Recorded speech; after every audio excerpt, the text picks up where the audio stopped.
What is Metalhead Journeys? It's exactly how it sounds. It's a journey through the world of metal by a couple of metalheads. Are you thinking of getting into metal?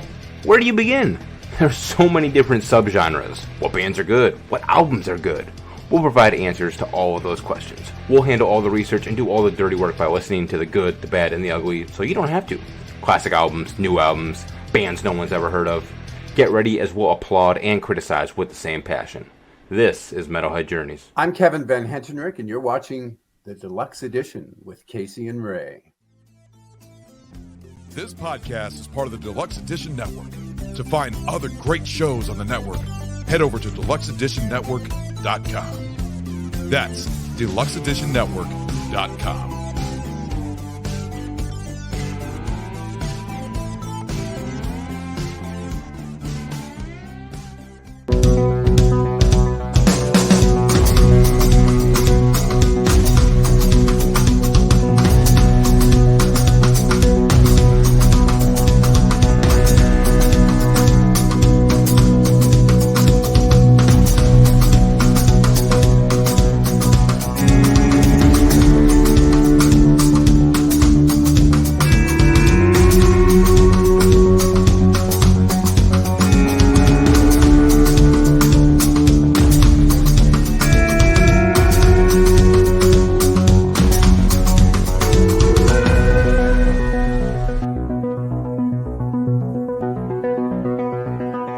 Hello and welcome to another episode of Deluxe Edition. I am your host, Casey Shearer, and joining me, as always, Ray, the podcaster. What's going on, Casey?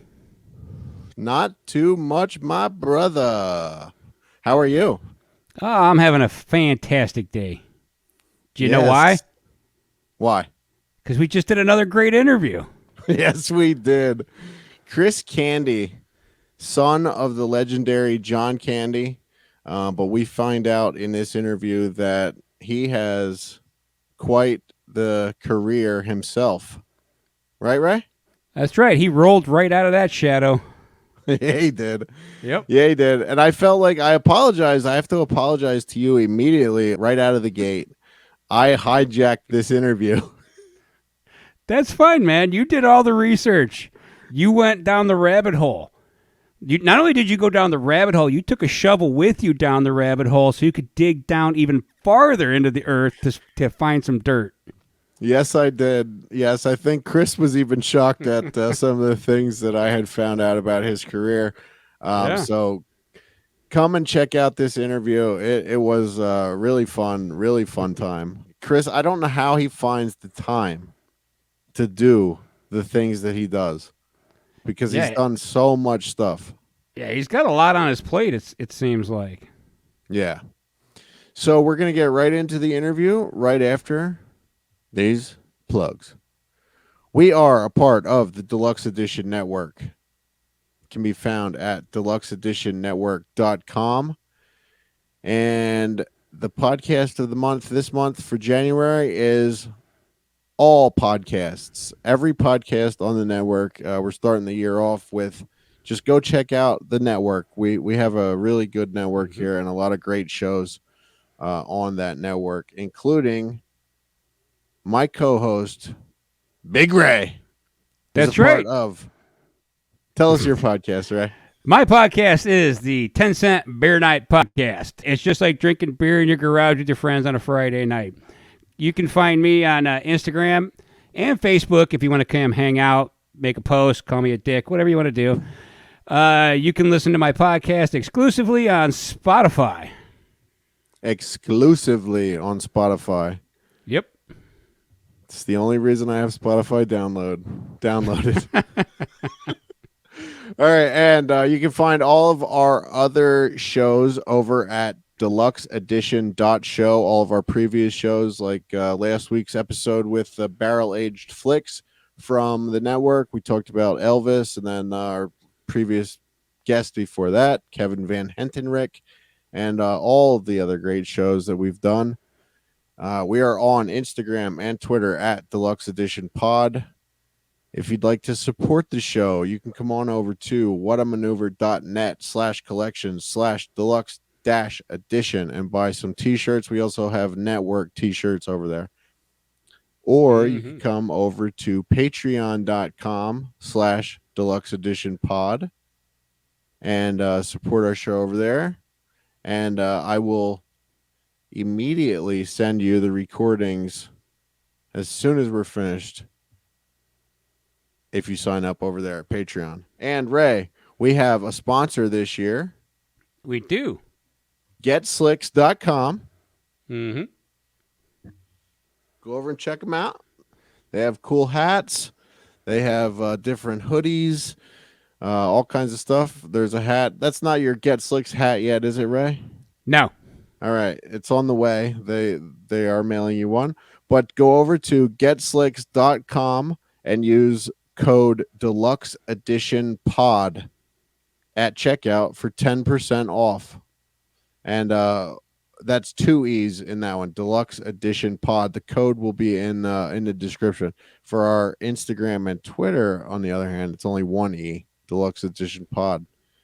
But at GetSlicks.com, it's Deluxe Edition Pod, 2 E's, 10% off. Go check them out. It's a great company. Tommy Chong wears this stuff. Anything else, Ray? Now let's get to it. Let's get to it. All right. Here's our chat with Chris Candy. All right. So it's Ray, and Casey, Yep. right? Okay, cool. Yep. Got it. All right, man. So we're already rolling. So we do things different here. We jump all around people's careers and all that stuff. So how I first discovered you, I was scrolling through Instagram, and I must follow the hashtag John Candy. Okay. Because I saw a picture that you had posted on your Instagram page of a cutout from Camp Candy. Yeah. In the back of the truck. And I started digging down the rabbit hole of Chris Candy. And I wasn't even really sure where to start on this show because you have done so much shit. It's crazy. But so let's start with the new thing that you're doing, Candy Time, this Instagram thing. Right. Tell us about that. Hyper local news. I was basically like looking for a fun new project for the new year, and I couldn't quite figure out what it was. I spent a lot of time in 2022 writing and taking some writing classes, and I'd kind of taken a year off of doing like projects on camera for specifically like my Instagram page, right? I do podcasts and all these other things, and you go up for commercial auditions, and I've got commercials going and stuff, but I didn't have something that I was doing, and I was trying to figure out what it was going to be, something that I could do weekly, maybe more if I needed to. And I've been obsessed with NPR, local news, and like especially this one interviewer named Huell Hauser. Huell Hauser was this interviewer who was on like public broadcast. I'm sure you guys are familiar with him. And so Huell, he's a Southern guy actually, but he had this show called California Gold. And I just love those kind of small person special interest stories. I love on like my local news station, KTLA, like the weird weather report. It's just very like familiar feeling for me. And I was like, that's it. I'm going to do like a weird news show, and it's not going to be political. It won't have a slant or an opinion in regards to sides or anything, because like that's just everywhere already. So to kind of bypass all of that, I'm going to just kind of like do news of my life via this show. So in a way, it's like my version of a vlog for my brain to understand it. But I really enjoyed it, and people have really been taking to it. And that's the kind of newest project. So I'm going to be doing one a week. And then I just got contracted with this art festival here in Los Angeles to do some promo work for them via Candy Time. And I'm just really happy to get it up on its feet. It's been a really fun thing to do. And I love how like kind of like lo-fi it is. Yeah, it's awesome. You've only done 2 of them so far as this recording, Right? But going back to Huell Hauser, so I've sort of become friends with Mark Singer since doing this, because of doing this podcast, And Mark not introduced me because Huel passed away a couple years ago, but turned me on to Huel Hauser. And do you know the story about him? Like like you mentioned, he was a Southern guy, Tennessee, and I think he worked in New York for a while, and then came out to California. And he was just like, he wanted to do that show, the California Gold, and he just went and like sold it to PBS. He just went and to every PBS station in California and just sold himself, and he was like, and then had a hit show. That show is awesome.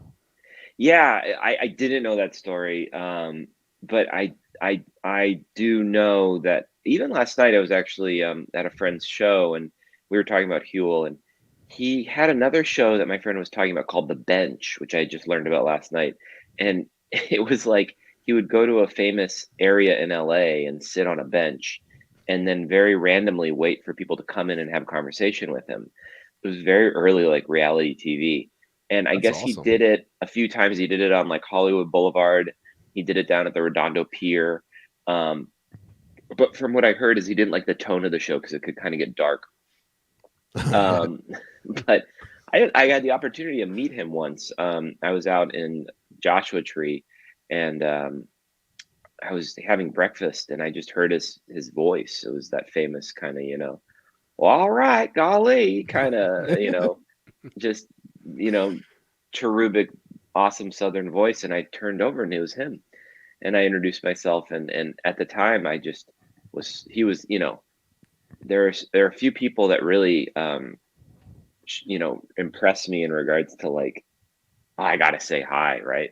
I mean, but that person was like, I absolutely have to introduce myself. So it was very cool. He was a neat guy. Yeah. And I'm happy I had that interchange. So to kind of go towards Candy Time, it was just like, it's my kind of homage to that in my own little internet kind of way.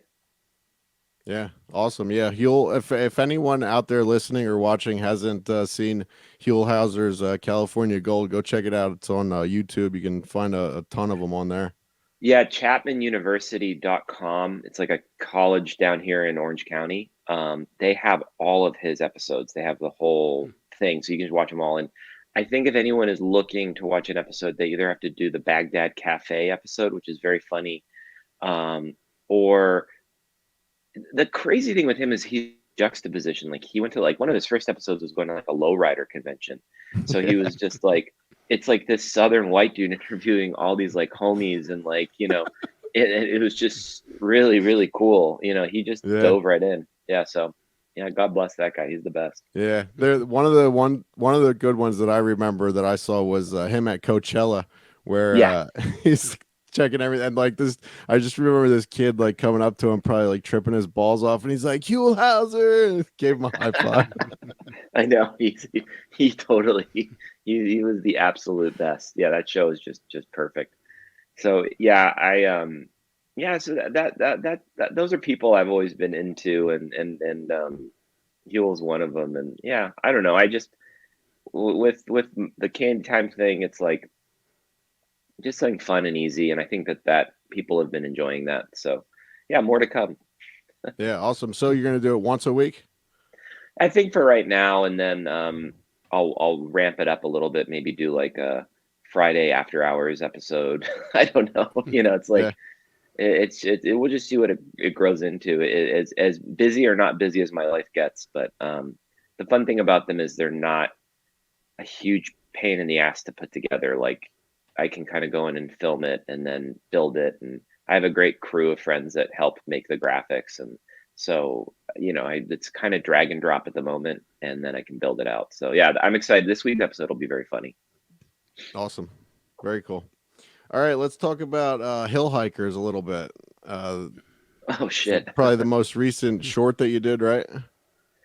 Yeah. So Hill Hikers was directed by this guy, Mitch, and I'm blanking on his last name, but he's like a friend in LA's got a really kind of tight knit filmmaker community. And this was a year ago, and he called me, like he had an actor bail on him basically. And so he was looking for someone to fill the part, and then he just thought of me, and he remembered my work from this movie I did called Chowchilla, which he really liked. This director Mitch, he would do these like LA film festival screening festivals, and and I just remember, like, I read it and I hadn't, I was more than happy to do it, and it was very funny. And I remember I was going to go to Death Valley actually to run a half marathon that day. And I told him I can do it. I just need to leave at a certain time. And then I read it and I was like, oh, this is like pretty goofy. Like, so the funny thing with it is it has me kiss this guy in the movie, and I had no problem doing it. That was the character, but it was like peak kind of COVID times. Like, I was like, I'm not going to say anything. They followed every protocol they needed to follow. Filmed it, and I just remember doing it, and then like, I give this guy a big smooch on the lips, and then at the very end of it, I remember going, oh, I hope I didn't just get sick from this.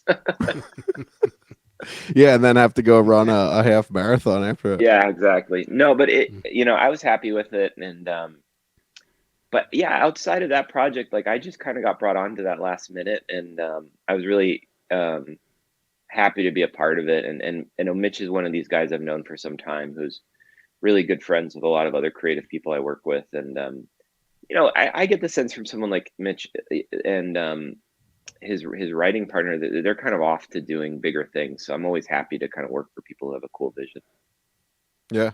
So have you met, like, you're in the running community in LA. Have you met people like that? Like, was that based on anything that you know of, or? The funny thing actually is I can't remember the actor's name who I was like in a relationship with in the movie, but he was from like, oh God, like Egypt or he was from Saudi Arabia. He was from somewhere. And he's like, oh yeah, man, like, I'm like a big ultra marathoner. And I was like, really?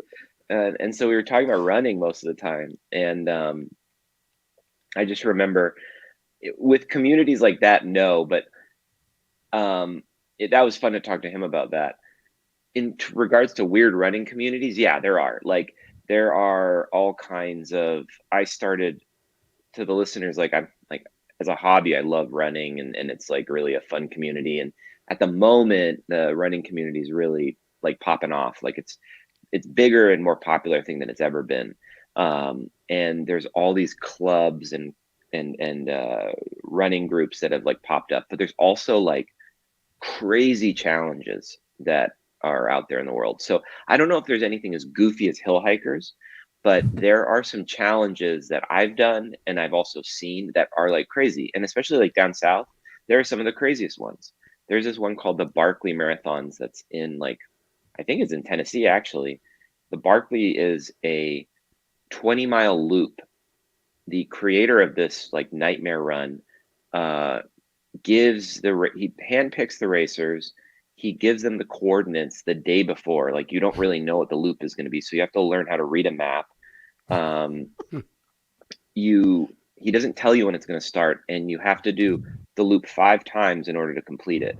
The first time you have to do it one direction, the second time another direction, and you reverse it. So it's constantly disjointing you, or confusing you, and messing up your whole thing. And it's one of the most crazy things. There's a really great documentary about it on Netflix called I think the Barkley Marathons it is. For me, I did one that this guy David Goggins created, who's this like fitness nut, called the 4x4, and it was 4 miles every 4 hours for 48 hours. So you would like start at 8 a.m. and then like, what would that be? 12 noon, you'd run, or 8, 9, 10, 11. Yeah. So you just keep running. I can't. But I did it for 2 days, and that was like the most stupid, funny thing I've ever done in my life. Like, on day 2, I was like, just like a shell of a man, like running around the streets of LA, just like, oh, like, what am I doing? Like on the verge of tears. So yeah, so the running community has like weird things. I mean, there's even more, dude. I mean, I could talk about it forever. I crewed on this race. I didn't run it, but I crewed on this race that is literally a relay race from the Santa Monica Pier to Las Vegas. and you like I was driving an RV, and people just however you want to get to Las Vegas, you can do it. And that was probably one of the hardest things I've ever helped out on. It was so brutal, like just the amount of running, and to see the athleticism of some of these like really good runners, it was bonkers. It was like some people had been, had run like 30 miles, and then they had to go off and run like a whole marathon. It was just like the way it worked out. So in regards to hill hikers, nothing that goofy, but definitely some crazy stupid challenges, just as dumb as hill hikers. So are there like whole pages or communities that just argue and talk about shoes for that type of stuff? Sure. Yeah.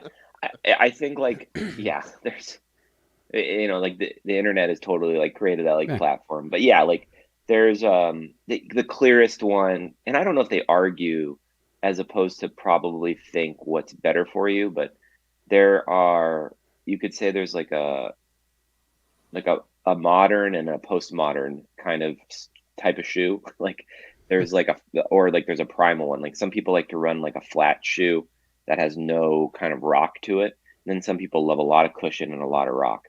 And some people like to run barefoot. Some people like to run in like sandals. Some people think just like traditional New Balances are a way to go. It's really, I don't know if it's an argument as much as like it's just preference, but there are definitely like all different schools of thought on doing that thing for sure. So for anyone who hasn't seen Hill Hikers, it can be found on Vimeo, and it's with Anthony Carrigan and Reed Cox. Anthony Carrigan's from the show Barry, if anyone hasn't.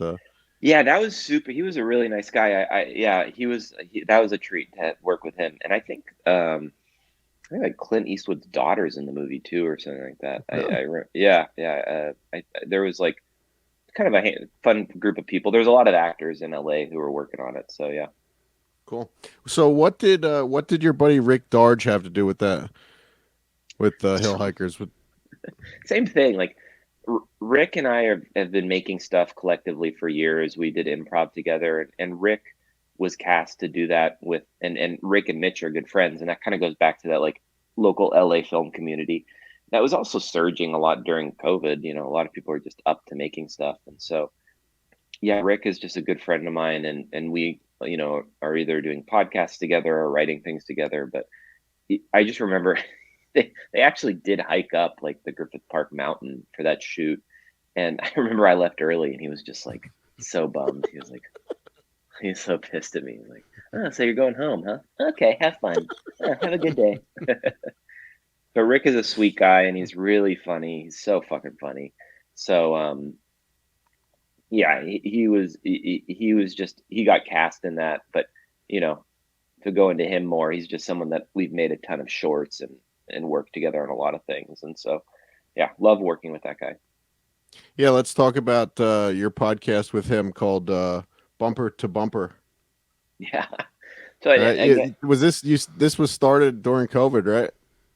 It's right before, actually. Like, initial idea was like, traffic in LA is so bad, so horrible. Yeah, so I would be like going, we should do, and I'd have these really long conversations with Rick on the phone when I'd be sitting in traffic. I'd just call him, and we would just talk. And I was like, this is the podcast. This is what a podcast would be, just us fucking talking shit.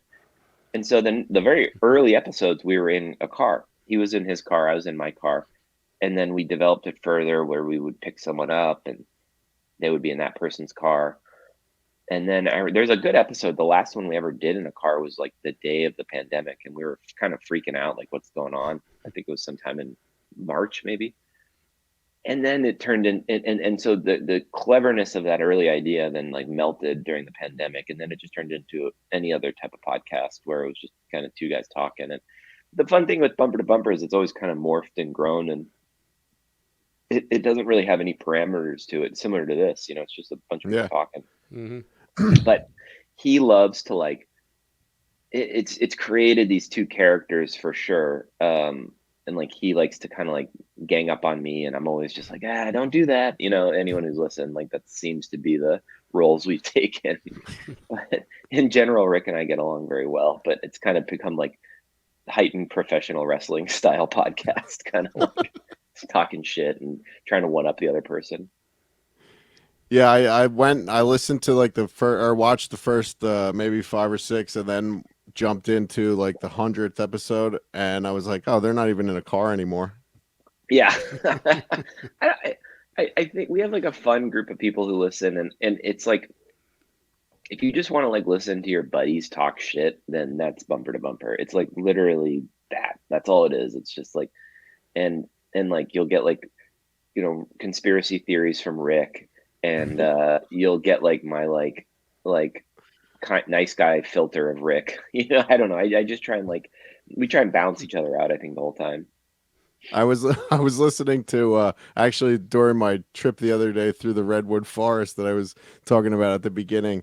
I was listening to you guys make some prank phone calls, and it always seems shit. like you don't want to do it, and he's like, "Come on, we gotta call."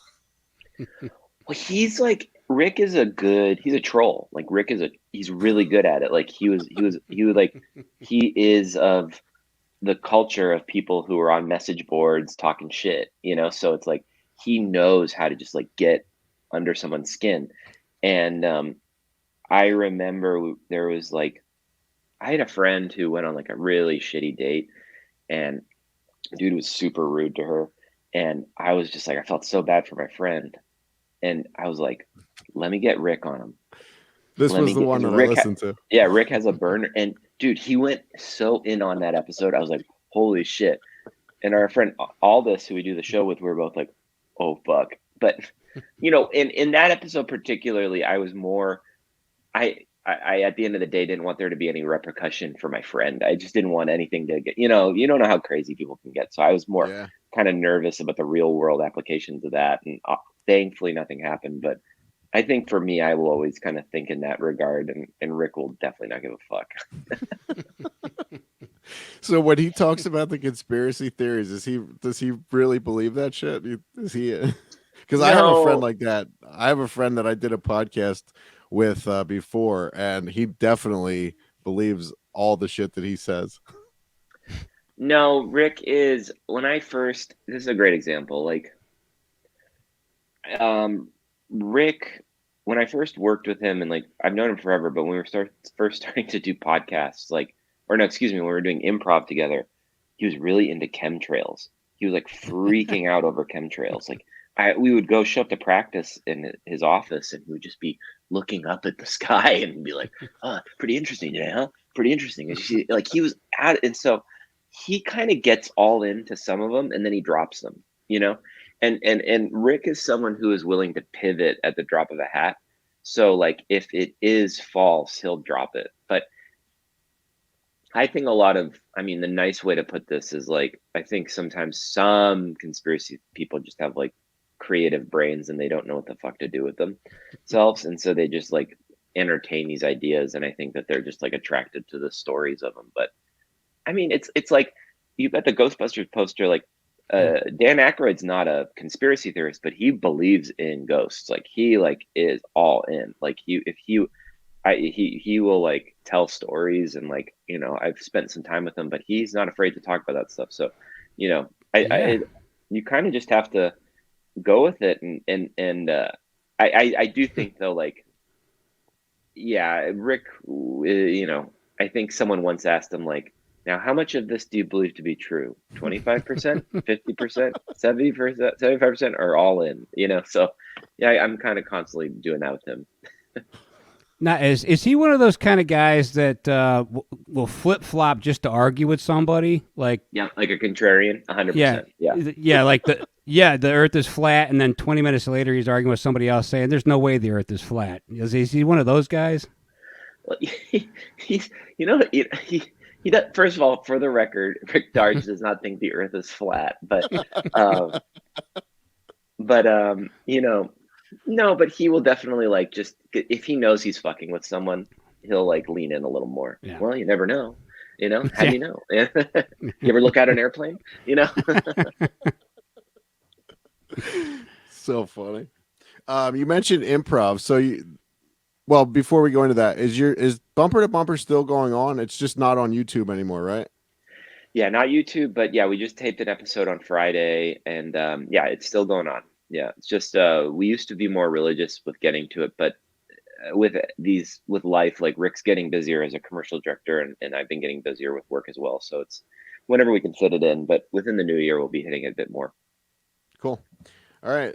Let's. So you mentioned improv. So your show, Where's This Party? That was another YouTube show. Was that Yeah. all improv? Yeah, that was all improv. That's amazing. And just going back into Rick's episode, I watched his, and when he gets in the car, he's like, "All right, what do you want me to do?"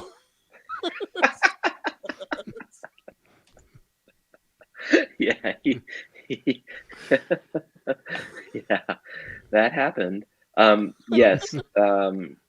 So for the listeners, like, Where's This Party was, still exists, but it was this, improv based comedy show. Again, similar to Candy Time. I was looking for something that when web shows were kind of more relevant and that was kind of the thing to do, looking for a thing that was easy to put together and then get good comedy going in through it. And we were lucky.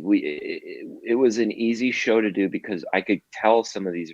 So the story of it is, just to backtrack, is it's two low life Hollywood producers who live in like a dumpy apartment in Beverly Hills, and they're the type of people that you go to, a hotel bar in Beverly Hills, and they're hanging out there, having a martini, waiting for the casting director from ER to walk in, or they're waiting for Steven Dorff to stop by.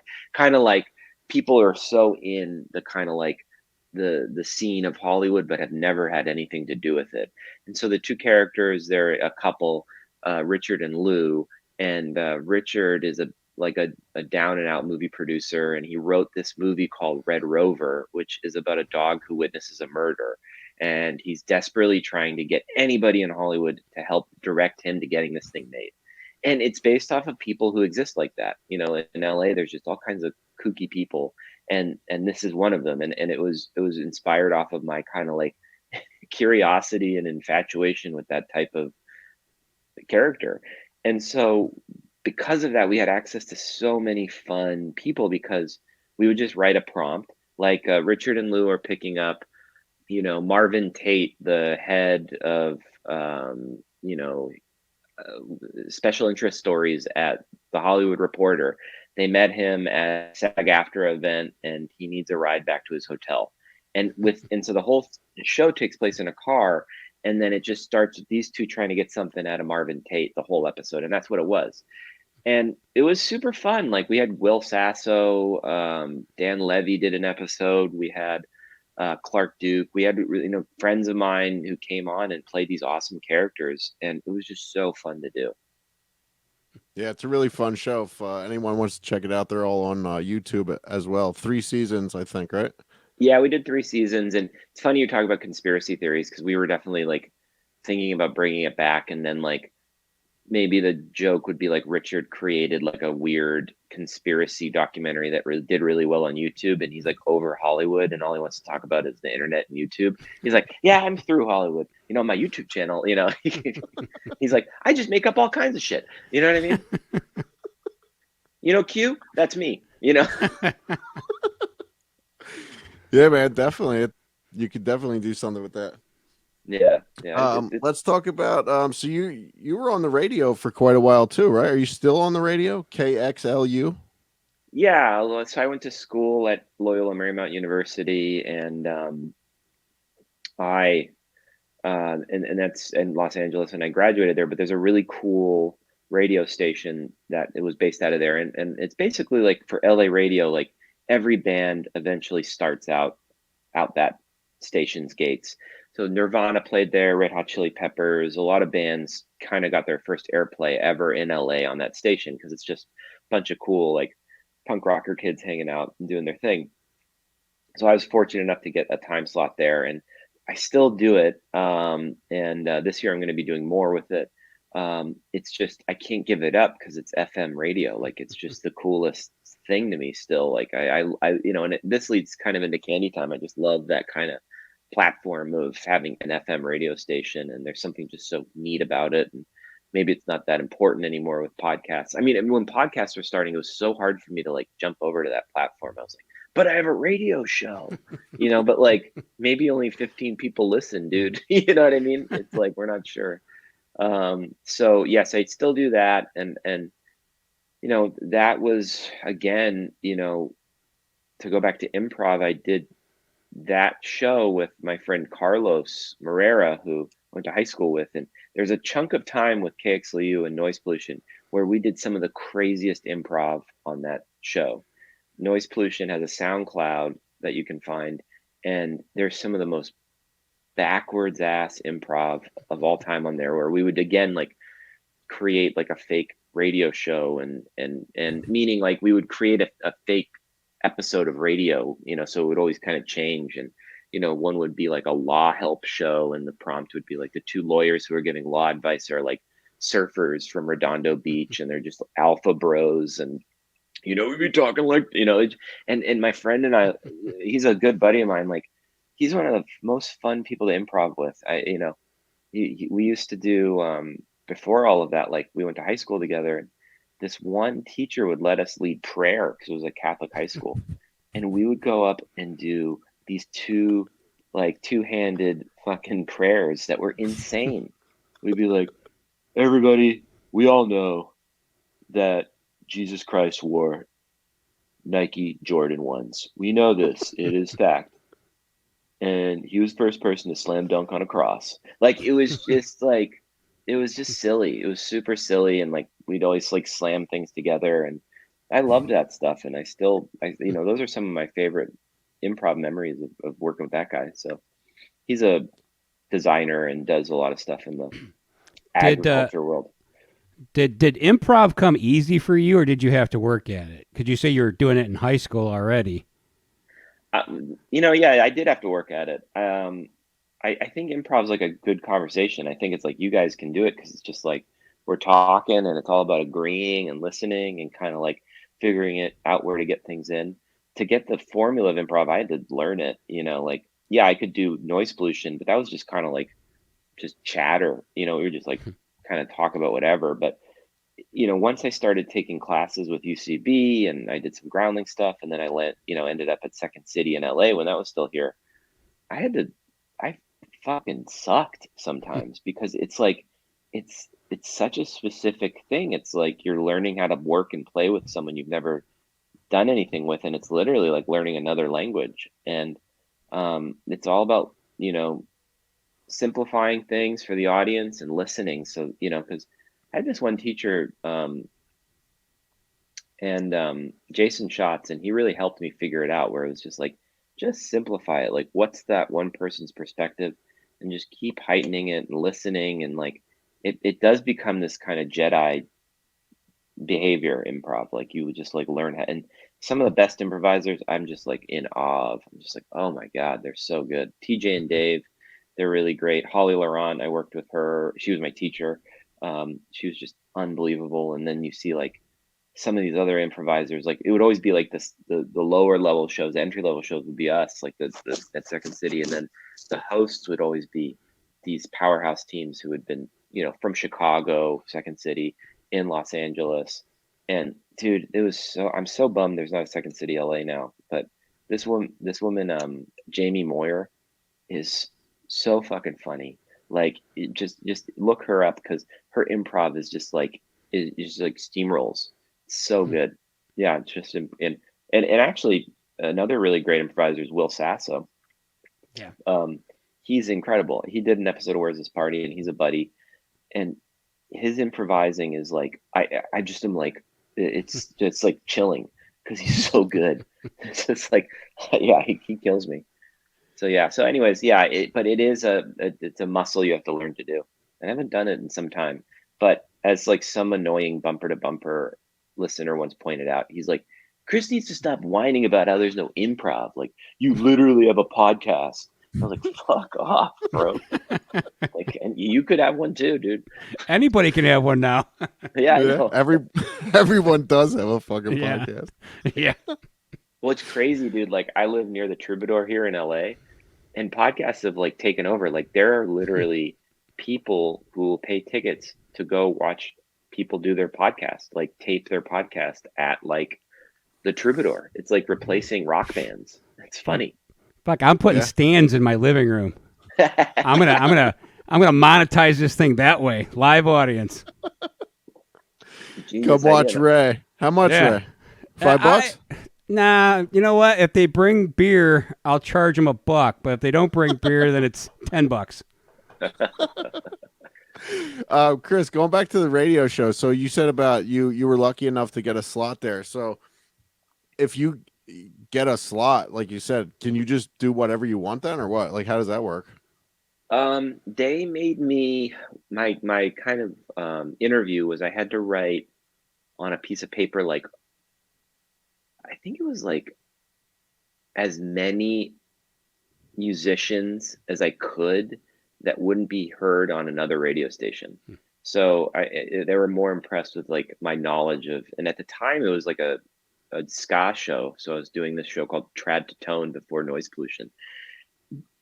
And so I had to list all these Jamaican artists and British artists. And like, I just was like, and for me, I was such a nerd as a kid listening to that music. So I was like happy to do it. The Specials, Selector, Bad Manners, Hepcat, Jump with Joey, Aquabats, Real Big. Like, I just was like, boom, boom, boom. And then I gave it to them. I'm like, all right, cool. And I had this slot it was Sunday mornings from 2 to 3 a.m. So I would like go to this college radio station. I was in college and I'd do an hour of radio. And then this show, Neuz Pollution, was this live rock show that was basically a show that had bands come on and play. And the guy who was doing it forever, he just abandoned it. And a bunch of us, this guy Maki, who works at the station, and this other girl Liz and myself, we were just there and we're like, we'll DJ. And I remember it was fun to play rock music and like DJ other stuff outside of ska. And then a couple of years later, I gave up Trad to Tone, and then I took over that full time. And I remember just like going, it's super fun. This is really cool. And so, yeah, and then it turned into the weird kind of Carlos era of it. And it's still kind of in that world now. But during the pandemic, I was doing these things called like Cantina sessions. And they were every Wednesday night, and I would live stream from my IG. And, you know, we were all locked in out here in Cali, and I would just be jamming music from like 10 to 11. And it was fun. Like, I had a cool little following of friends, and it was, you know, at a time where we were all super isolated, like it was fun to have that every Wednesday to look forward to, you know. And then so that was the kind of last iteration. And then when things opened up, I haven't been back to the station yet because the school has actually been really on. You have to go through a process, and it's really easy to just do it from wherever I am. So I kind of do a hybrid version of it now. Nice. Go back to improv. Ray, do you remember when we talked to John Ross Bowie? Him and his wife do improv out in LA. Do you remember where that was, where they do it? You're asking a lot of me there. You know, when he said the Groundlings, it kind of rung a bell. Yeah. Somebody we talked to brought that up also. Yeah. Yeah. Groundlings is great. Some of the funniest comedians come out of that school. They're all character based at the Groundlings. So, you know, you develop a character, and then that is the basis of your scene. And Second City is like follow the funny. So whatever's funny, you kind of just keep following it. At UCB, it's a game. It's this kind of mechanism of like listening and finding an unusual thing and heightening. And it's like there's these kind of things that you hang your hat on when you're doing these various kind of schools. Yeah, I didn't see. I'm learning all kinds of stuff. I didn't even know there were different kinds of improv like that. Like, oh yeah, it's like there's so many different ways to do it. Long form, short form. Yeah, learning improv is like becoming a kid again and learning a bunch of new games on the schoolyard. And you're like trying to figure out how to play handball for the first time. You're like, what? Yeah. Cool. All right. Tell us about this is something I didn't have a ton of time to research into. I just found out about it the other day. Art with Edward. Tell us about this. Man, you did the deep dive. So finally, my expose on Art with Edward. Yeah, Art with Edward is like you'll see like a theme in me. But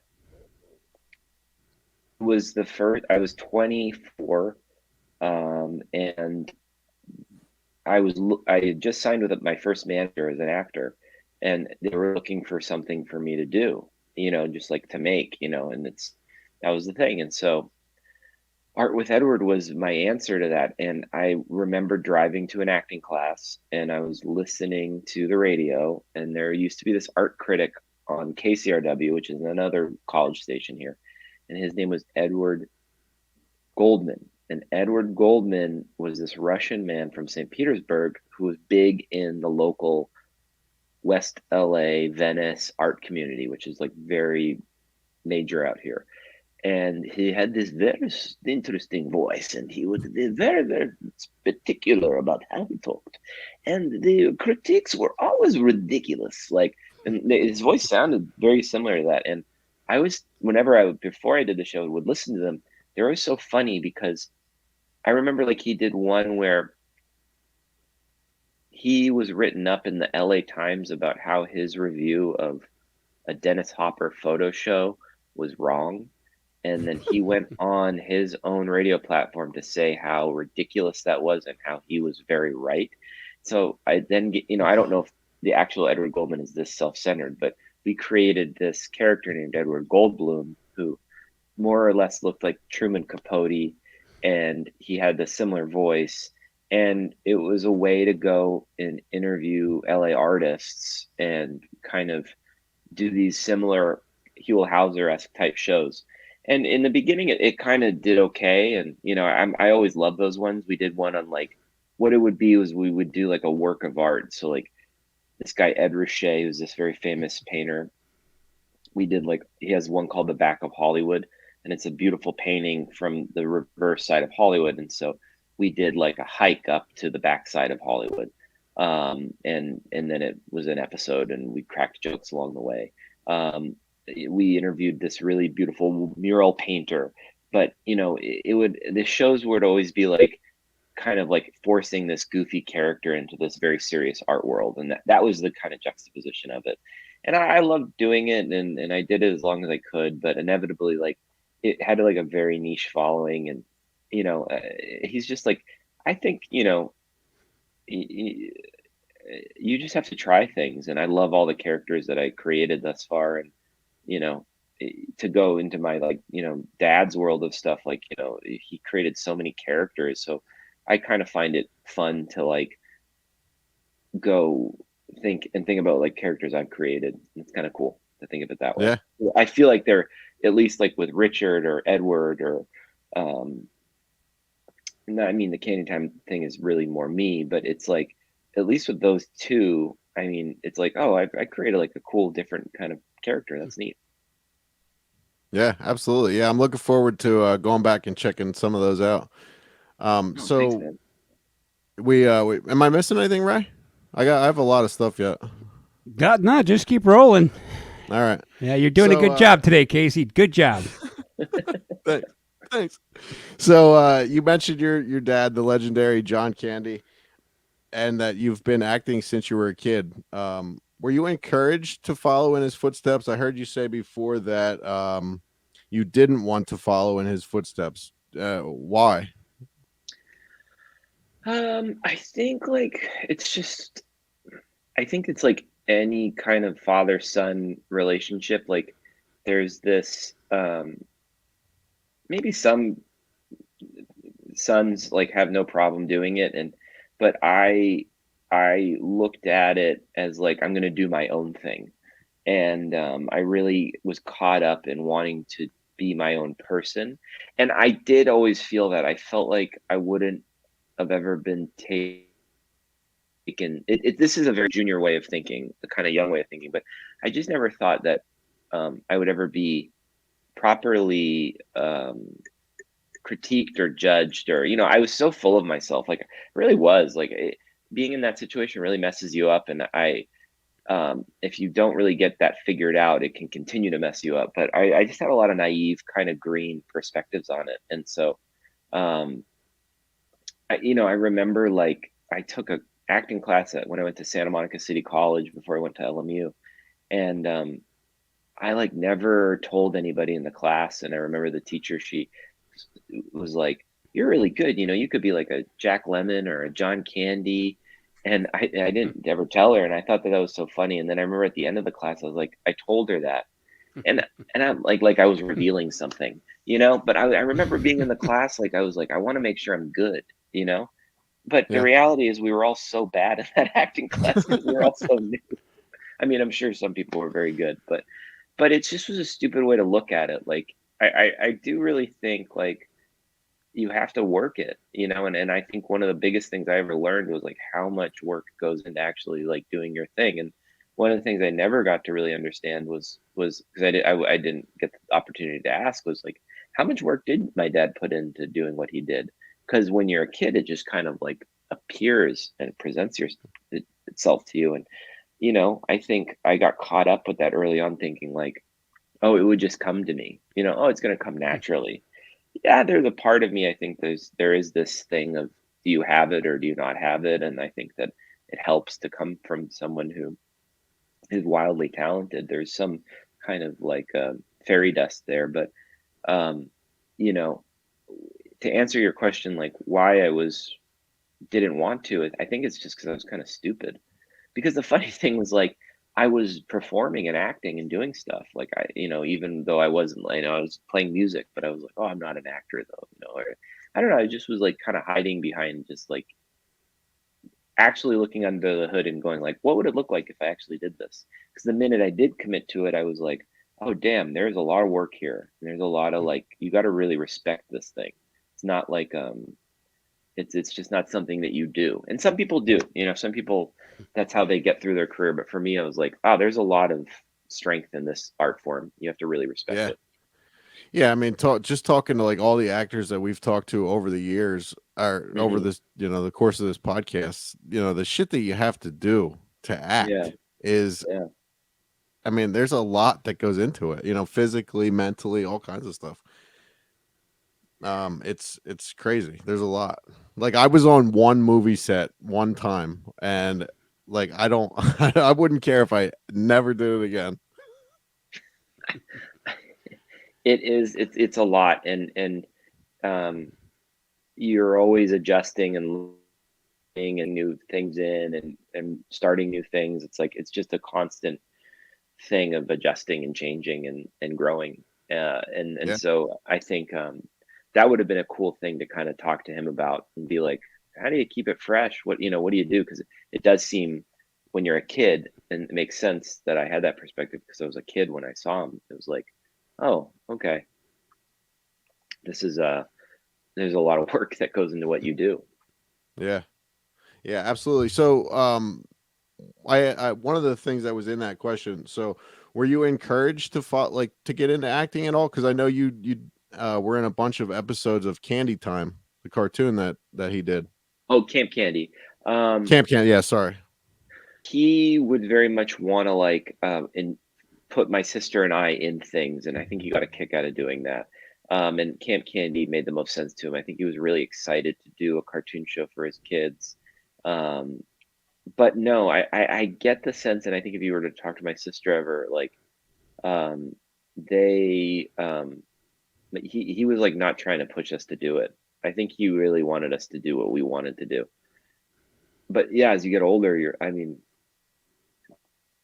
I got into it because I was just like, I got into it thinking like, oh yeah, I'll maybe try commercials, because they make good money, and then, but when I got into it, it was weird. It really like swept me up. I was like, oh man, I fucking love this. And then I look back at my early years and I'm like, man, you do love this. It was kind of like, there's just this understanding going like, dude, you actually really, you get a lot out of this. This is you. It's kind of discovering myself. So I wasn't going to, become a school teacher.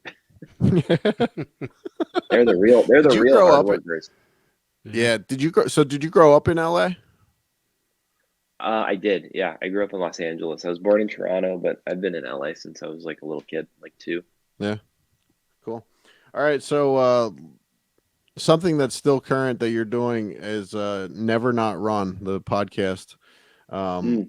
So when my girlfriend told me not to say this because she thought I would sound stupid, but I'm going to say it. So when I first saw this, I told Kevin Van Hentenrick this the other week.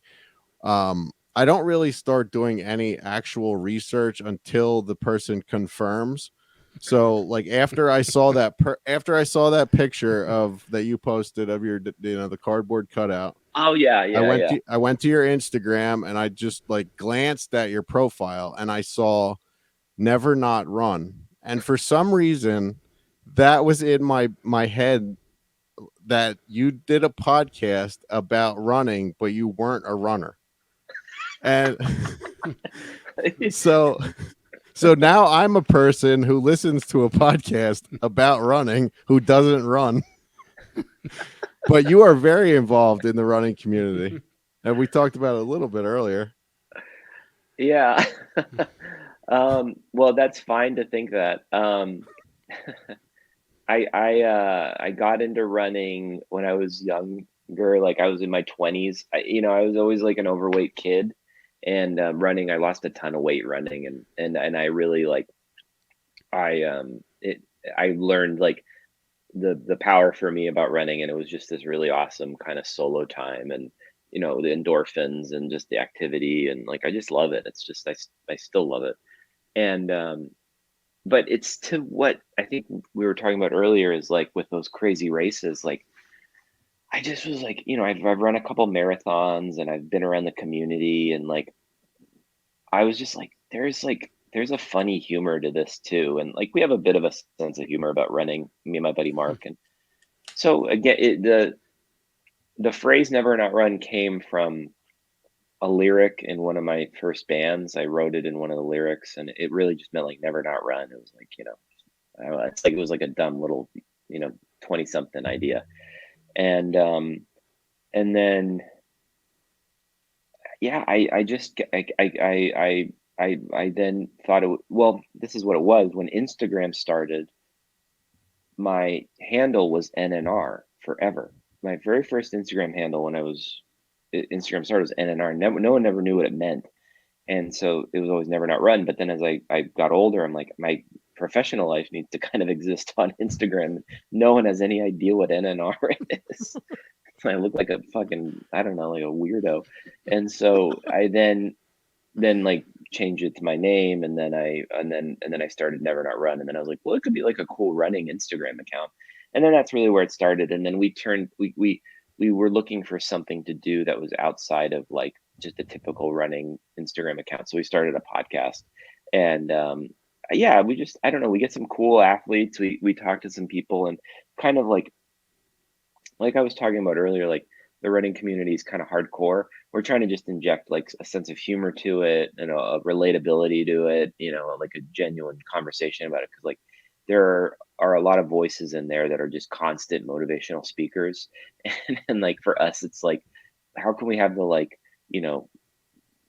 regular podcast conversation about running? And yeah, it seems to be doing pretty well, but that's what it is. We hold 4 races throughout the year that are all digital meetup races. So you can either meet us for like a personal meetup if we have a location, or like if you guys happen to be on the East Coast and want to run it, you could be a part of it. And it's just a group chat, and we kind of support each other, send photos, and then we end up raising money for some charity that is either LA Regional Food Bank or something to that effect. But yeah, so we do, like I said, 4 races a year, and that's really what it is. And it's cool. I love it. It's, yeah, again, like we interviewed people who interviewed this one guy who ran across the country. Yeah, John Radich. Oh, dude, I don't know. I really loved that episode. It's in my notes. Yeah, that guy, holy shit, right? And he runs in fucking Kirkland shoes. I'm trying to tell my girlfriend this. I'm like, he runs in Costco shoes. He ran across the country in Costco shoes, and that's no way. I was like, yeah, believe me. I'm like, you did it.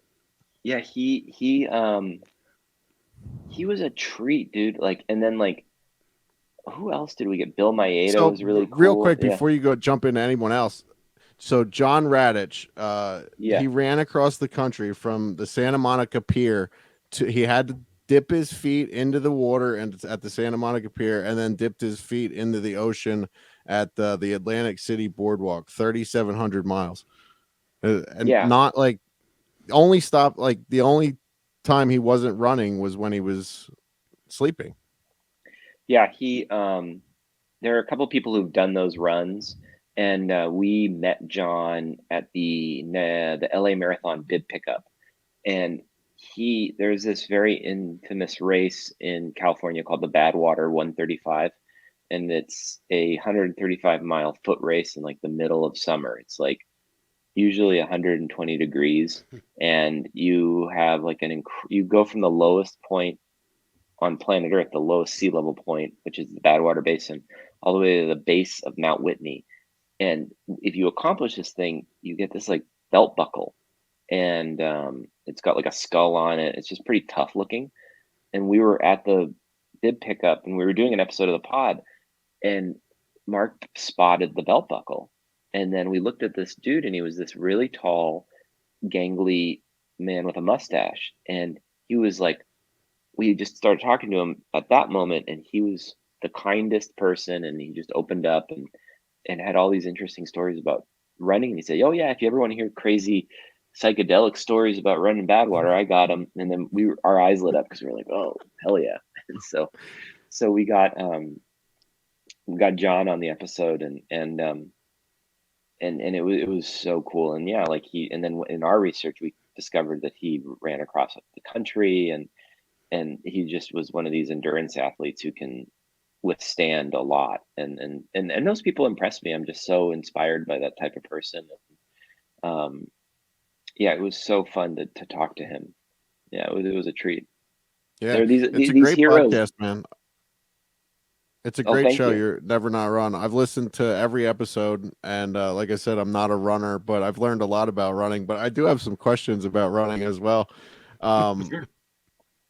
So, one thing though about your podcast, like listening to the podcast, you and Matt are always like so nice and polite on the show, but then when you're out like at a live race, not that you're not polite, but like you can tell you're hyped up because you're like, "Fuck, motherfucker, this, yeah, we're going." His name is Mark, and I'm sorry. No, it's okay. And yeah, well, Mark is a KXLU DJ. So he used to be at KXLU, and we went to college together. And yeah, he is like yeah. That's the thing. Runners are so nerdy and calm when they're not doing the thing, but when they're doing the thing, it's like bonkers. Like some of it's like the LA Marathon is like batshit. Like it's like Lord of the Flies in the beginning. Like everyone's running. There's like dudes like peeing on like the walls or in corners. They can't go to the bathroom. It's like pure savagery, like in the very beginning of it. And it's the grand, like you learn so much about yourself when you do these kinds of things. And so, yeah, it just brings out like the fucking darkness. Like most runs I go on, there's at one point where I'm just like, why the fuck do I do this? Like, but yeah. So, you guys are always talking about running outside, everything. So what are the benefits of running outside, like on a trail or on a street rather than on a treadmill? Are there any differences, like over the course of, people that you've talked to, have you? Well, a treadmill is like a great tool, and it's really great, I think, if you want to like do speed workouts or get faster. It's really great for weight loss if you want to just like kind of put time in, because it'll keep you on pace. Like it'll force you to stay at that pace. When you run outside, you have to have like this built-in kind of, you can go really slow and not realize it, or go really fast and not realize it. So I think the only thing that sucks about a treadmill is it's just boring, unless you want to like, it's hard for me to do other things outside of maybe listening to music. So, you just kind of get bored looking at the same thing. It's really fun when you run outside to just realize like, what I started here and now I'm here. I started at Dodger Stadium and now I'm at the Santa Monica Pier. It's so fun to like think of yourself as being able to do that. And so, yeah, that's what's that kind of the bigger difference is like I've run a half marathon on a treadmill and it sucks.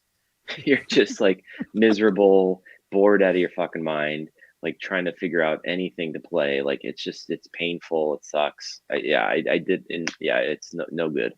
Don't recommend. Now, would that be for one of those digital races? Is that what that was for, or like why did you do that? It was before the pandemic, and I was working on a show in Canada, and I was training for the LA Marathon, and I had to do my 13-mile training race, and I was beginning to taper. And when you taper is when you run a lot of mileage, and then you start dialing it back a few weeks before your race, so you can rehab your muscles, and then just like be ready to run the day of the race. And I had to go to a gym to do it because it was too cold outside. There was like no way I was going to be able to do a half marathon outside. I didn't know how to also train in those conditions. Like when you train in the snow, like there's a whole different slew of things you got to figure out, like not getting too wet, not getting, sick, all these things. Like, so it was like, all right, I guess I'm going to the gym in downtown Toronto. Yeah. I remember you on the one episode of Never Not Run, you talked to your friend Tony. I can't remember. He's on the Righteous Gemstones. Plays Keith on the Righteous Gemstones. If anyone's, he's hilarious on there. But I remember him talking about that fall, like running in New York and almost like falling on his ass a bunch of times because of the snow. Tony Cavallero, we worked a UPS store commercial together, and then we talked about running on that, and then we he's his stories were insane. Like the one where he like got snuck onto a military base to sleep there the night before a half marathon. I was like, what? Navy SEALs they were. Oh yeah, that's right. Yeah. He's so funny. Yeah, that show is fucking awesome. The Righteous Gemstones, if anyone hasn't seen that. So when you leave your house, like let's say you're not training for a marathon or whatever, like you have to run a half marathon, like you just said on that treadmill. But like when you're just going out to run, do you have a set distance that you like plan in your head that you're gonna run that day, or do you just go out and start running and like hit a point and you're like, all right, I'm gonna start heading back now? Yeah, I think I'll go with my girlfriend, and my girlfriend will walk, and I'll just tell her like, all right, like maybe 35 minutes or 40 minutes. And then we'll go down to the beach, hit the bike path. In my neighborhood, I have like a loop I can do. And right now I've been just doing lower mileage, like 3 to 4 miles. And I might do LA Marathon this year. I'm not sure yet. But if I do that, then, I'll dial it up more and then maybe get on a training program. When you're on a training program, they kind of tell you, okay, today run 3, tomorrow run 5, 3, 5. Okay, weekend, hit 8 on the weekends, and then they cumulatively build that up until you get to your race. But if I'm just for maintenance, like I just, anything over 3 miles, I'm like, I get that kind of runner's high, and I'm just feeling good, and I'm just, I kind of zone out, and I really enjoy that. So it's been around that for that recently, and it's usually just to kind of get my body moving in the morning and kind of get that natural kind of buzz going before you hit your day. Yeah, cool. Do you still have a little bit of time, man? Because I have a bunch of questions yet. Yeah. Let's go for it. I got another like 25 minutes. Sure. Cool. All right. So, what's your craziest running story? Okay. Fuck. I mean, I there's so many, but I think the craziest one for sure is I talked about it earlier, like the 4x4. That was the stupidest thing I've ever done. Like, that I personally did. I mean, the speed project, the race from Santa Monica to Vegas is crazy, but the 4x4 was just, it was insane. It was definitely deep pandemic. It was the first digital race that NNR had done. And, or is the second one, but we, there's a small group of us that had run it, and it catches up to you. It's 4 miles every 4 hours. So you kind of the first 3 or 4 runs, you're like, I'm good.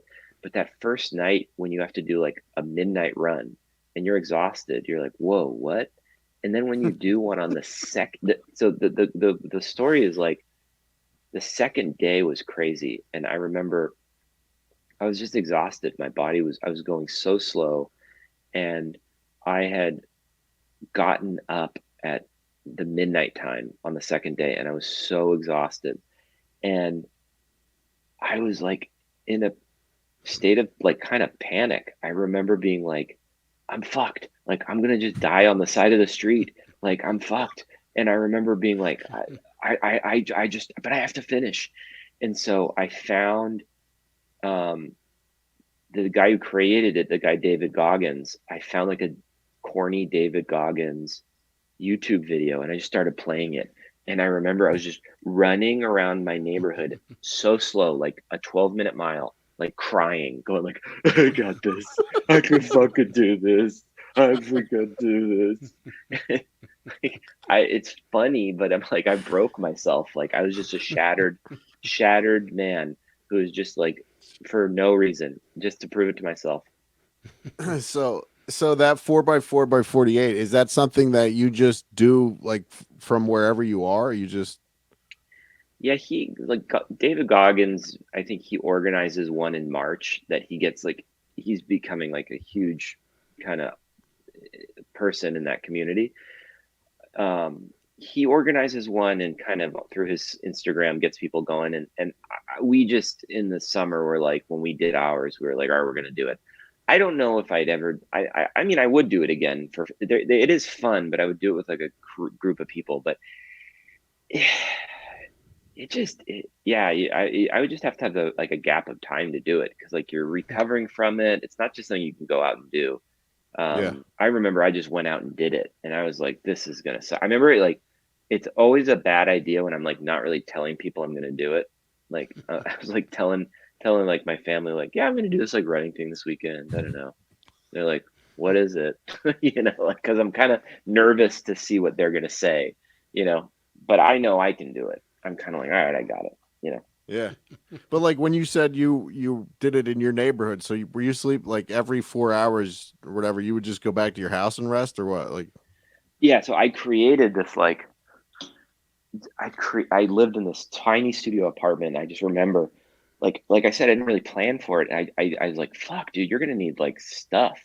So I went to Trader Joe's and I just got like carbs, just like chips and fucking non-alcoholic beer, because I didn't want to drink. Like, it was one of those things where I was just like, I needed to keep calories going in, and because that is the thing, and so I just was like, I had like sodas and chips and hummus and like, I don't know, I was just like bought like a ton of shit. And like I remember like it was like a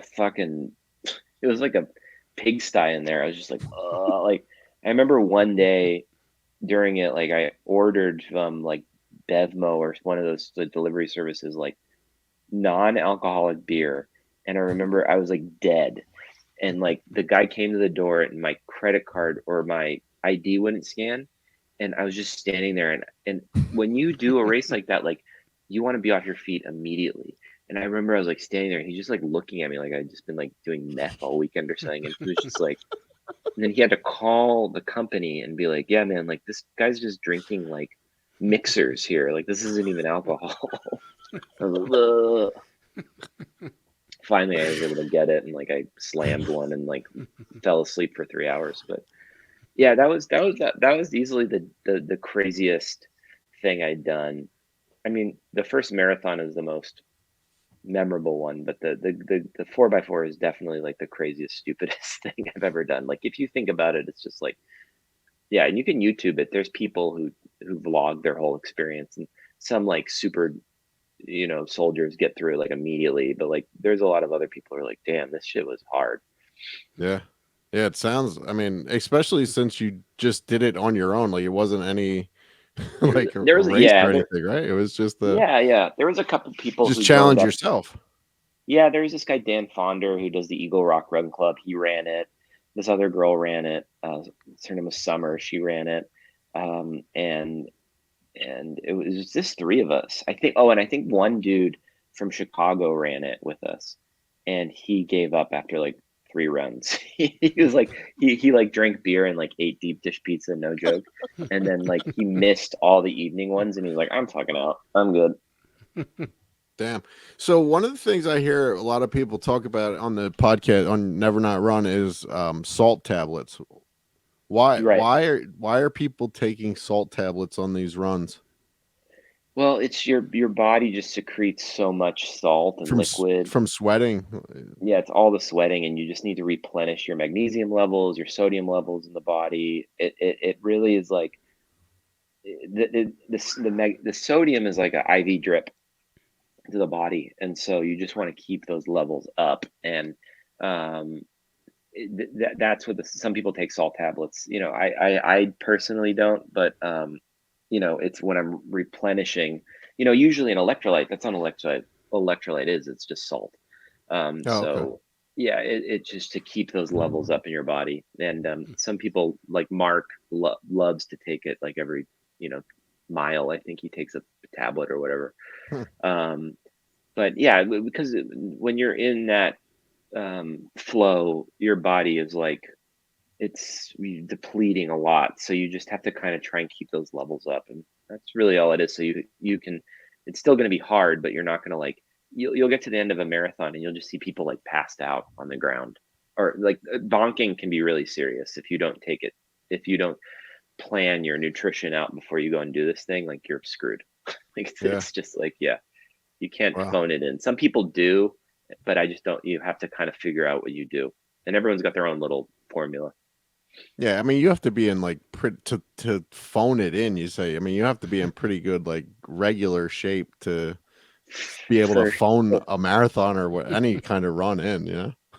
Well, like, but a lot of people like to point to Joe Strummer. Like they're like, oh, Joe Strummer like partied and then like ran the London Marathon. But I'm like, okay, whatever. Like one person did it. Like, He also might have been on meth. yeah, Who you never know. knows? Fucking knows, man. So this is a question that Ray. It looks like you want to say something. Nah, I'm good. Come on, Ray. So this is a question that Mark and Chris ask at the end of every podcast, Never Not Run. But I don't think I've ever heard Chris answer the question. What is your runner's high? My runner's high. It's a great question. For me, it is it's actually after it. I think it's like when I'm finished doing whatever I've done, and I am in this state of like feeling accomplished for finishing something, and I don't have much to do for the rest of the day, and I can just enjoy like the place that I'm at. And it is the one thing I do for all that movement that I do. It really puts me in the present and allows me to just really appreciate the present moment. And I'm not anxious, worried about where to go or what to do next. It really slows me down, and I enjoy the people I'm with and whatever I'm doing in that moment. And yeah, I just get to think back on accomplishing things. I think that it feels so good to do that, and then think about how far I've come and that I'm still able to do it. And I mean that in a way of life. Like you just, it's just as you get older, you kind of can look back and appreciate what you've done along the way. Yeah. And it doesn't need to be a big thing. It could be a small thing like a run, Yeah. Well, it's a great podcast. Even, if you're not a runner like me, just go check it out. Never Not Run. Let's talk about, I have a bunch of more stuff here, but I want to get to the important stuff. Let's talk about Chowchilla. I love this little short film, man. This is so fucking good. Oh, thanks, man. Again, yeah, it was like Chowchilla was my friend Guerrin, who I did Where's This Party with. She wanted to make something, and she had access to this beautiful farm up in Chowchilla, California, which is basically on its way to Yosemite. And we wrote this script a couple years prior to filming it, and we were just like looking to do something different that kind of showed our chops. when you're an actor, you're constantly trying to figure out things that can help put yourself out there. And we wanted to make a really slick, sweet short film. And it's about a brother and sister who are about to sell their family farm. And the eve of the open house, a drug drop goes wrong in their front yard, and a bag of money is left there. And they don't want to sell their family farm. And so they find this money and they keep it. And from there, all of this like paranoia and nervousness comes. And it's a beautiful little short film, in my opinion. And it just, and that was a great culmination of bringing like Guerrin and I's like chemistry together with Rick's capacity to like make a beautiful piece of film. And we did it, and we got to take it to a handful of film festivals. And I'm gonna watch it later. I just love that short film. Yeah, I watched it 3 or 4 times now. It's really good. Thank you, man. I really appreciate that.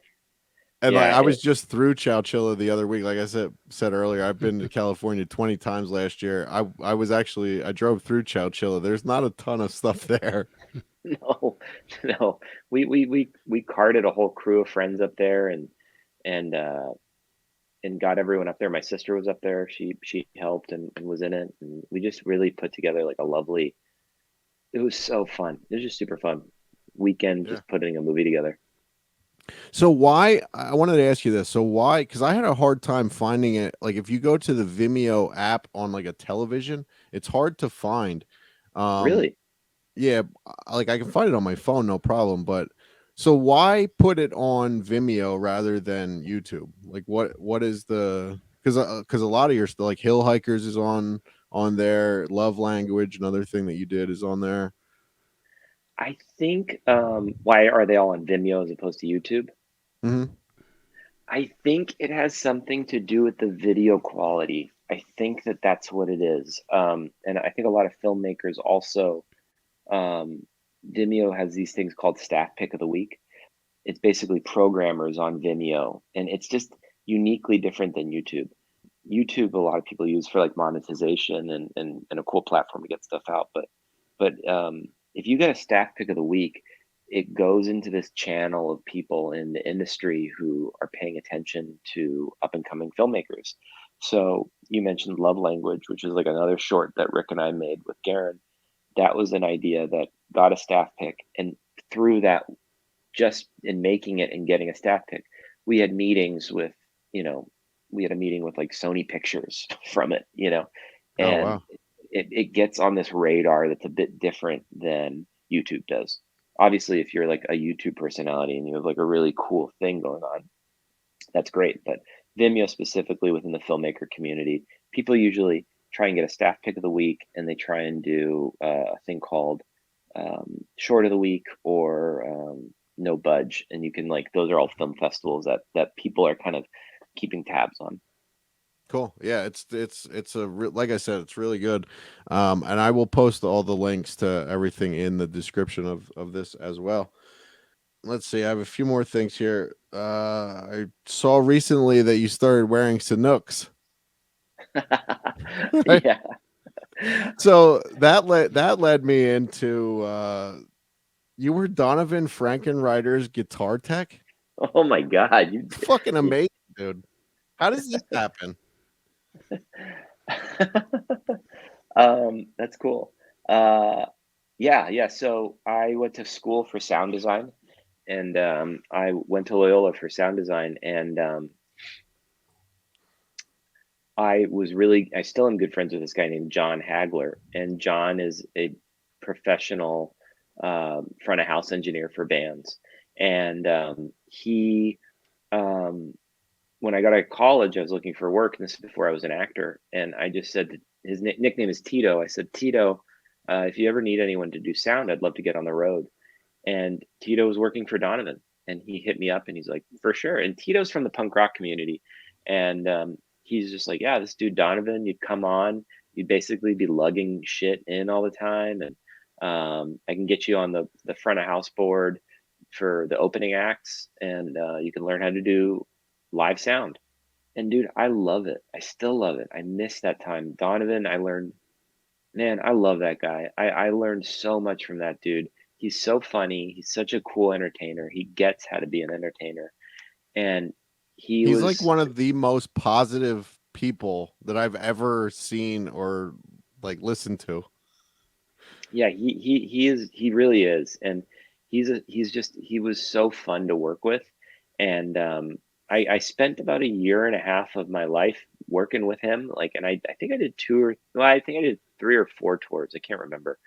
But we toured, and they were bus tours. You know, I wasn't accustomed to that. So, you know, we'd go, and I did, you know, East Coast, West Coast. We did a Europe tour together. And I loved working with that guy. So yeah, and then what it was I remember that was the beginning of me realizing like I wanted to actually be on stage and not behind the scenes, and what work that was going to take. And in that moment, in working with Donovan, like he would let me play trumpet with him on a couple things, That's cool. but my job was to work for him, and that was what I was there for. And I learned a lot, but I did learn. I remember I was in like Heidelberg, Germany, and I was behind stage, like waiting for the show to be over. And I was just going like, man, you really want to be doing this thing. You want to do the thing he's doing, basically. And so then I just said, I'm going to have to bow out. And I wish I didn't actually. I wish I did one more tour with him. I really do. I miss that time quite a bit. Yeah, being on the road like that, like I had a bunch. Well, they're still friends. Citizens Band Radio. I found out that they were going on tour to Austin City Limits. This was 15 years ago, maybe. And I was like, "Hey, would you guys mind picking me up at my house on your way there?" And they were like, "If you can meet us up at the top of the ramp on where the hell was it, 61 or whatever." I was like, absolutely. I fucking lugged my suitcase up to the ramp. They just pulled their bus up to the top of the ramp, and we just went down off and all the way to Austin and back. And it, like, I just lugged all their shit everywhere. Like, that was all I did for a free ride. It was awesome. Yeah, even last night I had my friend Jeff Rosenstock, who's a musician. They played last night at the Long Beach Arena with this band Joyce Manor. It was a huge show, and like they got me backstage, and just for fun, I like helped them load their van. It was so fun. Yeah, I've done that a couple times for Lucas Nelson also when they played like little shows and stuff. So yeah, it's always crazy like that.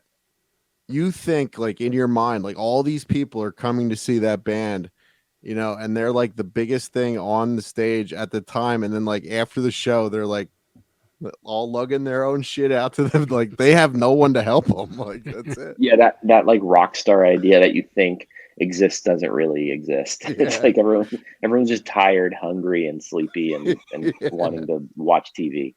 Like Donovan would every night just beeline it from stage to his bunk and pop in his bunk and like watch TV. He would like never drink, like maybe a beer every once in a while, but like just chill. He just was like, boom, like how can I like my stamina to keep doing this? And, you know, that was him. Yeah, he's awesome. All right, so we've been talking about you for quite a bit. Let's talk about your dad just for a little bit here towards the end of the show. I listened to Kevin Nash's podcast. He just recently started a podcast a little while ago. It's called Click This. And he told a story about how your dad would always be at the shows whenever they were in LA, that like he remembers seeing your dad at he remembers walking into the, like, let's say the LA Forum, and your dad was there like before everyone, waiting for them to get there. Do you remember anything like this ever? Do you remember like going to any wrestling shows or anything with him? Yeah, totally. Because this would have been around like you were a kid when the NWO was big, right? Yeah, that's funny. Yeah, he was there because I was there. He took me to I was into wrestling in that era, and you know, loved at the time it was rest in peace, Scott Hall, Razor Ramon, and I just loved the wrestling, Bret Hart, and yeah, he took me and my friend Bran Hamaguchi and his driver who just recently passed away, his nephew, Frankie Hernandez, and his nephew. I can't remember his name, but we all would go to these events. I think I went to 2 or 3 of them with him, and yeah, he was just so cool about taking us to those things. I remember like they were like, "Hey, what wrestler do you want to meet?" And I was like, "Oh no, I don't want to meet anyone," because I was so nervous. But we ended up meeting Bret Hart. I remember, and he gave me these sunglasses. And years later, I was at an event, charity event in Ottawa, and he was there.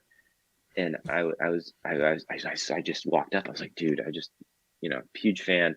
Told him. He's like, "Oh yeah, I remember you. Yeah, man, I remember you, and you were there with your buddy, your Japanese buddy." And I was like, "What?" That's awesome. Yeah, no, but yeah, that's so cool. I didn't realize that Kevin. I'm sure, yeah, all those wrestlers like, "What the hell is John Candy doing here?" All right, Ray. You wanna finish up with those questions that we had talked about? I don't do that. So what I want to know is moving forward down the road, are we going to see you in like any not major motion pictures, but just something other than a short, perhaps, like anything in the works? Actually, yeah, no, I did film a movie that is coming out next year, and I have a small part in this movie called Knox Goes Away. It's like if you quickly, I'm just really quickly in it, and that was a cool thing I worked on last year for a day. But that's directed by Michael Keaton, and I got to work with Michael nice. Keaton. So, but it's a very quick scene, but it was super. It was a crazy learning experience to work with him. So, as long as I don't make the cutting room floor on that movie, that'll be a thing that comes out next year. And I did do an indie feature during the pandemic called 6 Feet Apart that is coming out soon. That I'm the lead actor in. And then I've auditioned for some pretty fun stuff that I can't talk about yet, but hopefully I get those jobs. And so, yeah, I'm always up for things and getting, moving on those things. But right now it's like, I'm always down to do the things I'm in control of, and it's Candy Time and the podcast. So, and commercials. So that's where I'm at these days. Awesome. All right. What commercials are you on? I have a pepperoni commercial. That's in... Your dog is your best friend.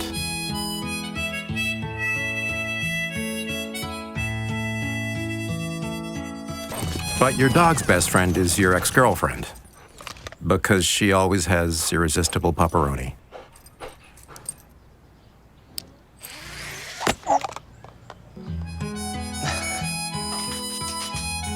Be your best friend's best friend. And I'm also in a ServiceNow commercial, which is some tech company from San Diego. And then I'm still on hold, meaning like I filmed it, but it's a Home Depot commercial, funny enough. But I don't think they're gonna probably release me from that one because it was a Christmas one and I was wearing a mask during it. You can see me at the very end of it, but since there's no masking kind of going on anymore, I think they'll probably drop that one. But yeah, I did a bunch of I've done all of them. I've done Allstate, UPS store. I always will pop up on your TV whether you like it or not. But the pepperoni one's the pepperoni one's the biggest one. A lot of people have seen that one. Very cool. Ray, anything else from you? No, this was a lot of fun. Yeah, absolutely. Thanks, and Chris, one last question for me. Favorite John Candy movie?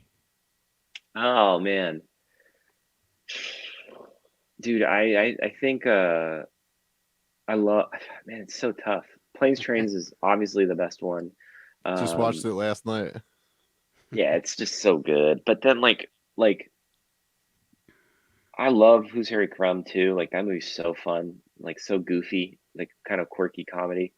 But then yeah, like JFK is also incredible. That movie's awesome. They're all so good. He was such a ray of light. What a beautiful soul. Absolutely, man. Thank you for taking the time to do this, man. Oh, thank you for taking the time to doing all that research on my fucking my career. Absolutely, man. I'm a big fan now, man. Thank you so much. Yeah, well, there'll be more stuff coming out, so try and keep you guys laughing. Awesome. Please plugs where everyone can find you. Yeah, you can ChristopherCandy.com or Chris Candy Forever on Instagram, and Chris Candy for you on Twitter. Awesome, man. Thank you so much again for taking the time to do this, man. We really appreciate it. No, thank you guys. They were great questions. It was really nice talking to you guys. And reach out if Thank you're ever you, in man. LA. Absolutely. I'll be there. Believe me. Thank you, brother. All right, guys. Thank you so much for taking the time. That was super fun. Yep. Thank you. Have a nice night, man. Yeah, you too, guys. Have a good night.